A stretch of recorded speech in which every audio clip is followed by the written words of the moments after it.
So you can open your pages, normal, you know, kind of accordion signature style. And then flipping it over, you can go to the other side, and then this is flipping out, and then back to the front. And we've made a belly band for it, and so we're going to make all of this. Hey y'all, welcome.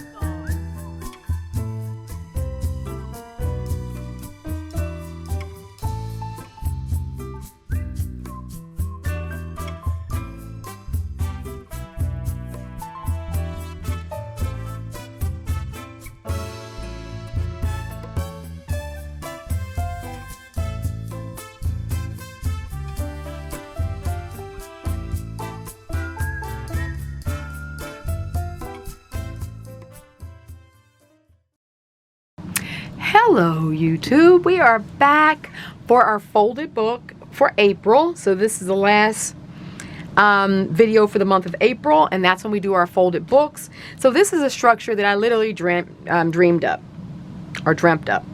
Which one is it?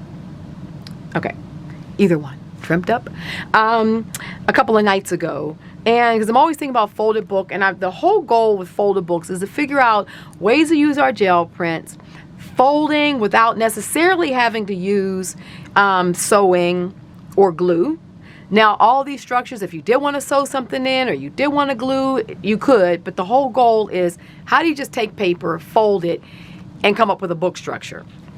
Because it's an amazing way for us to use our gel prints. So that's what we're going to be doing today. All right. Hello, welcome to my channel. I'm Robin McClendon. This here we do a lot of mixed media work, gel printing, bookmaking, mark making, collage, you name it, we're doing it. And so today we're going to be working on our folded books.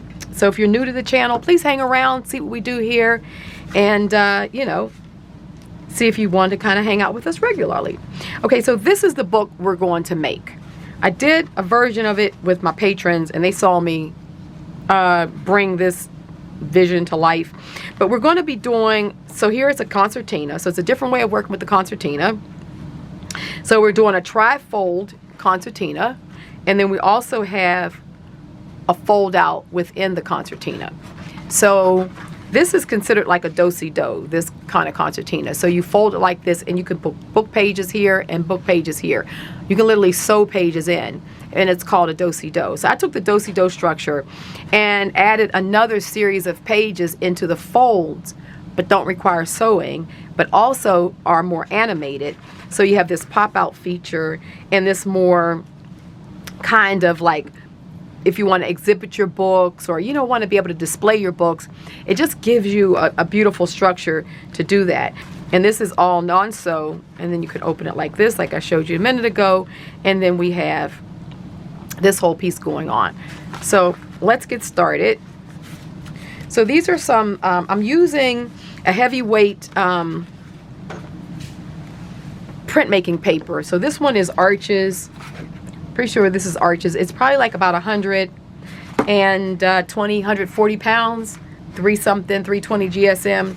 So it's a good weight paper, and it's a beautiful printmaking paper. So I pulled my gel prints on this paper during a gel printing session we had it with over Patreon. And so front and back, and then what we're going to do is we're going to work on one at a time. We're going to fold one down, and then the other one becomes the secondary sheet. So let's move that out the way. So I like to use my scoreboard for these folded book projects. You've seen me use it before. So let's measure this.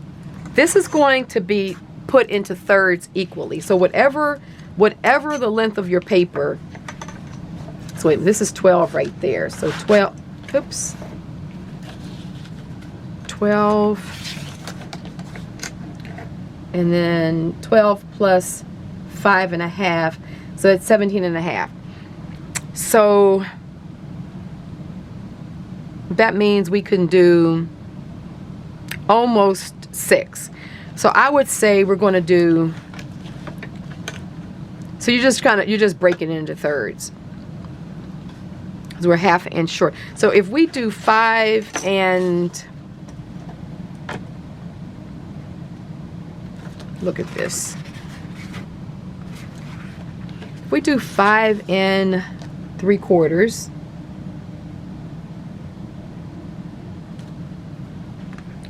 This is the tricky part. Give me a second.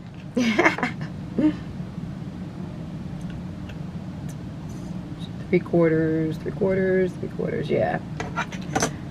We do, let's just do 5 and 3/4. That should get us to our goal. This is an internal flap. So what I do is I kind of get as close to what I think that measurement is. This is going to be a flap that would fold that way. So we can see what's left here. And that's a little bit better than, so then I'll do 6, whoops, I'm going to do 6 here. And if you took it and folded internally that way, in this case, my fold is falling a little bit inside of, I mean, this flap is falling a little bit inside of, you can see there where the fold is. That's a good thing to do when you're doing a tri-fold concertina, because what it allows for is for your pages not to hit each other. So it just kind of, so it's not, and then on this edge it's flush, but it's allowing you to have that little extra space. So when I'm trying to do a 3-fold, and if my measurements are a little bit off, I err on making this first flap a little shorter. And then that way I don't have to worry about it hitting each other. In this do-si-do book, it's going to be a little different because we're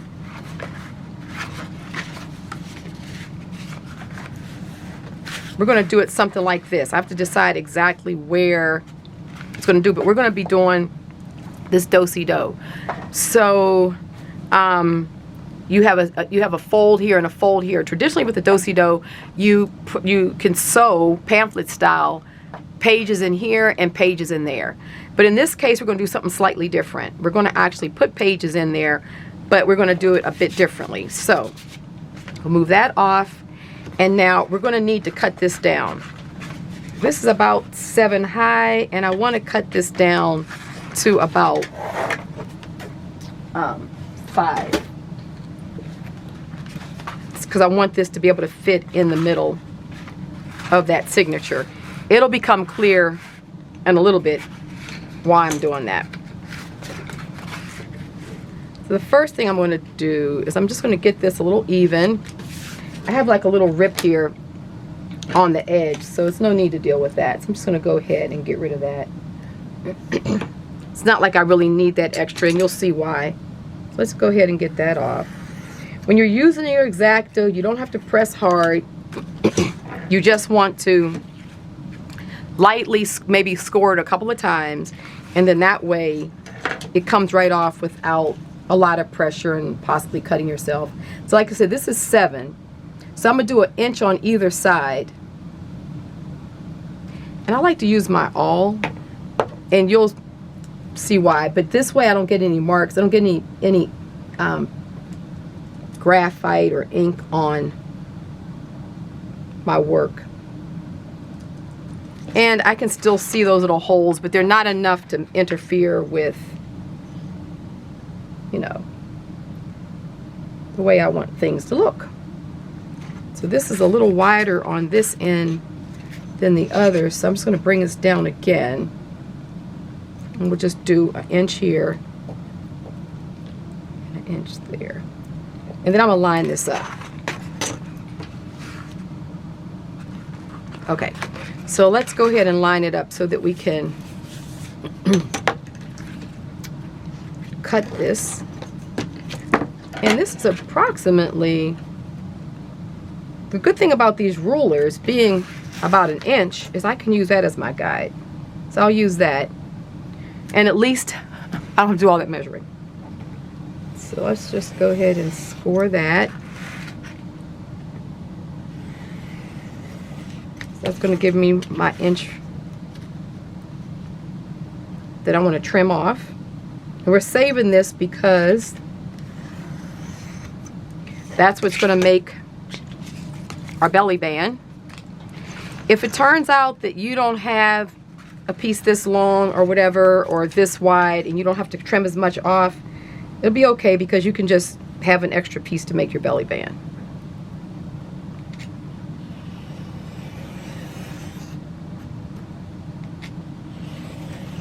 Okay. So that's that. That gets rid of this.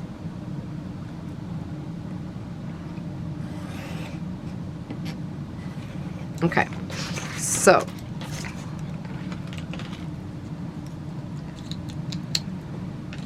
okay, so now we have something that's about 5 inches high, and this is going to actually,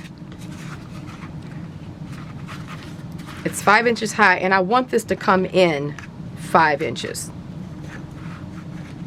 So I don't want it to come all the way to the edge of the page, because we know this is about 6 inches. So I want this to come in about 5 inches. So let me get my scoreboard again. Let's lay this in here. And I know this is a lot of moving parts, so just take a chance, just, you know, look at the video, see the finished bit, and then, you know, come back and look at it again and get the specifics. It's really a simple structure. So we're going to fold that down like this, and let's score it. I mean, let's crease it. Okay. And so then I'm going to, let's fold this. Let's get another fold in here, right here.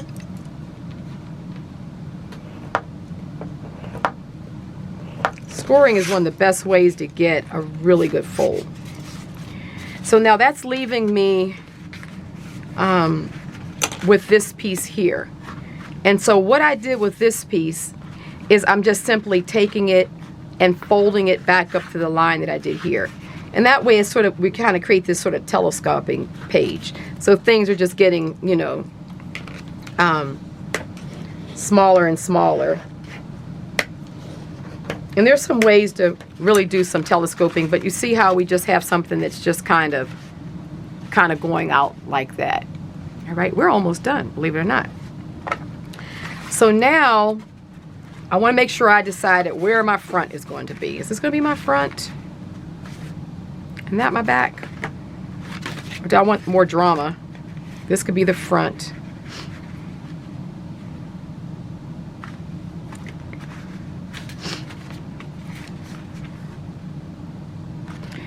And we can reverse the folds like that. So this can be the front. So this can be the front, and this will be the inside. That's what I'm gonna do. So that'll be my front. So you see how I just flipped and reversed the folds? And after you do one of these, you're gonna see exactly what I mean.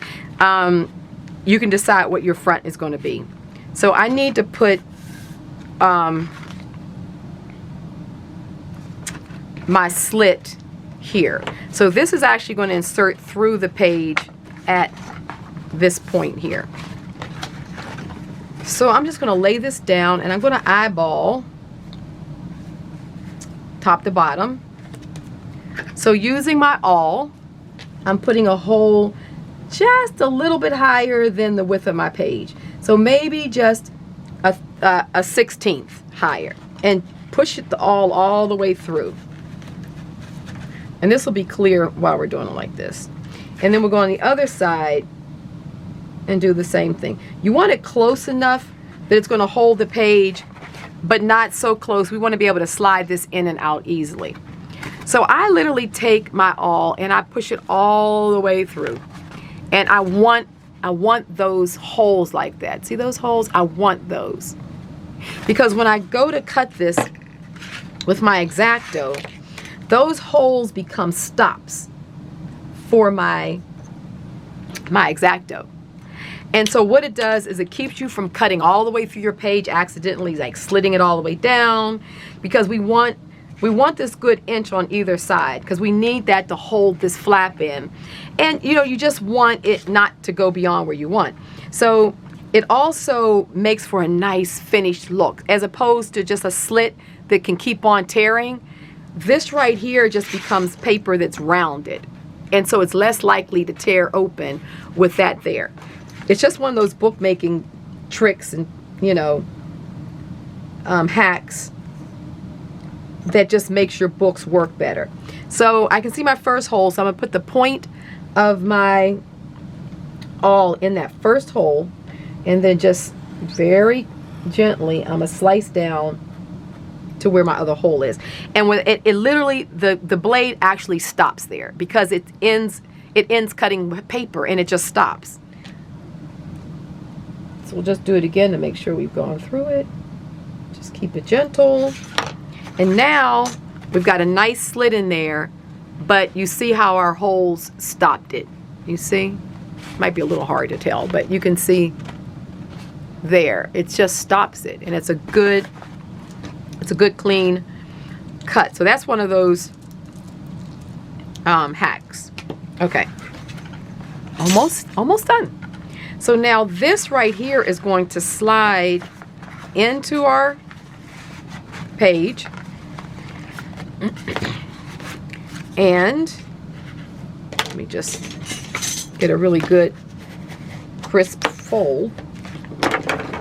And so what's going to happen is that this goes in there, this is like there, and here's our structure. Fold. So our whole point with this series is that we're just trying to do folded books. I'm challenging myself to give you 12 of them. Some of them are incorporating origami folds like we've done. Some, you know, are things like concertina that you may already know, but just doing a different structure that doesn't require sewing or glue. Now you can sew these, you can glue them, but you know, like just doing this fold like this through there, it's going to stay in here. Here again, a nice structure for displaying with, you know, if you want to exhibit your books, if you just want to have a fun pop out where this page is here, you can have images, writing, whatever on one side, and then you can open it up and you have this thing that folds out and does this. It's just a fun structure, easy peasy, just another way to think about how to do the books. Now let me show you how to make our side, our belly band. So what we want to do is we want to take it and let's fold it so that it comes just a little bit over the middle of our book, like right there. So lay that down and then wrap it around, and then bring this piece and wrap it around, so we get a nice belly band that's going to hold our book together. And then I want to figure out a place where I want it to come through. So I want it to come through like about right here. So I'll take it off. I'm going to use my awl, and I'm going to make a hole once again, maybe about a little less than ½ an inch. So you can see where those two holes are. Okay, so I'll measure it. It looks like it's about 1 centimeter, or a little less than ½ an inch. Then we do the same thing. We take our X-Acto, we just slit between those two holes, just a straight slit just between them, and then using the point of your awl, you can just open it up a little bit. And that just kind of creases it so that, you know, you have like a slit. Then what you want to do is you want to bring this around, and we want to see where this needs to insert. I'll put it underneath there. Where do we need to insert this so this is going to go through, so the underneath will go through, because we're going to make that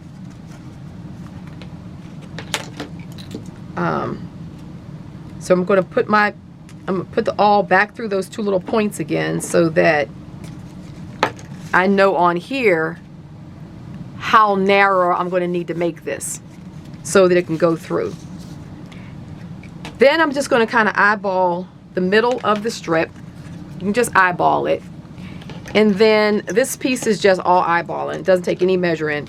We're going to take at an angle, I'm going to put the metal ruler at the middle point, and I'm going to have it come just beyond where I made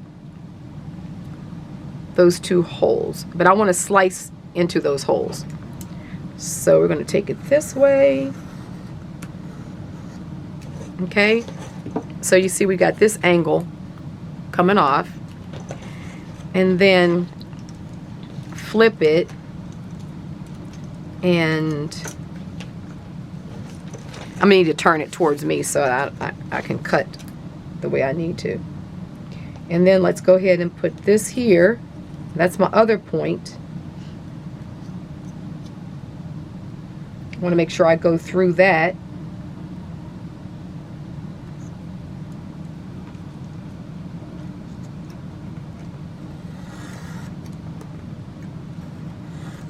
And this is just whatever you need it to be. You don't have to worry about precision because it's going to basically work for you. I'm going to cut that point off. We don't need that. So you can just kind of make it a flat edge. And then we're just going to slide this through. Just sliding in the back there and bringing it. So I'm going to make my slit just a little bit larger now that I've done this. You can just go a little bit more so that I can get it in a little further. I have a tendency to err on the side of not too much in the beginning because it's easier to cut more, but it's harder to get rid of stuff. Let's do it like that. Okay. And there we have our belly band. So let's go ahead and put this on and see what we have. Let's just take this like this and pull it through. And then we have our belly band. Now we can also like I think I want to clip these corners. We can just clip them, just a little angle. And do different things. Just so it's not so sharp there. And then we can put this back through. And there you have your belly band. So you can do this so that it can slide off. You can have it so it can open and close. So like how we did this here. You can also decide that you can just put a little glue underneath here and just have it so it slides off and on. So I'll show you that way too, just so you can just put a little glue right there and then have it so that it slides off and on. First, you know, glue it and then, whoops. You just make sure it stays. So, gotta hold it in place. So either way, you can have it so it slides off and on, and you can open and close it like I did this one, or you can have it so that it works like this. It doesn't matter. That's the only little tiny bit of glue we use. So if you use a little bit of glue, you feel better about making sure that it stays closed, depending on what paper you use, or you know, whatever, then do that. But that's it. We've got ourselves our folded book structure that's a do-si-do with a concertina inserted and absolutely no sewing and no gluing. Folded book for April. Let's see what I come up with for May. I'm sure to come up with another structure. All right, hope you guys are enjoying this series as much as I am. I think it's so cool for us to be able to figure out all the different things we can do with our gel prints, and like fun stuff and useful things and things that really highlight your art and your prints and everything. I mean, these are just so beautiful and just so easy to do. There you have it. All right, Love you guys. Please thumb up the video, share it out to other people you think might want to join us over here and know more about. I'm always surprised at how many, as long as I've been on YouTube, I have more people who say, I'm just finding you for the first time. How does that happen? I don't know. I honestly don't know. But anyway, glad for all the new people who do come. Love you guys so much. Have a wonderful week in your studio. Love to see your books when you make them. Many of you show me them over on Instagram, so I love seeing them. And yeah, just enjoy yourself and have a great week. Alrighty, thumb up the video for sure. Hit the bell if you're new to the channel so that you can get the notifications. Love, love, love you guys. Bye-bye.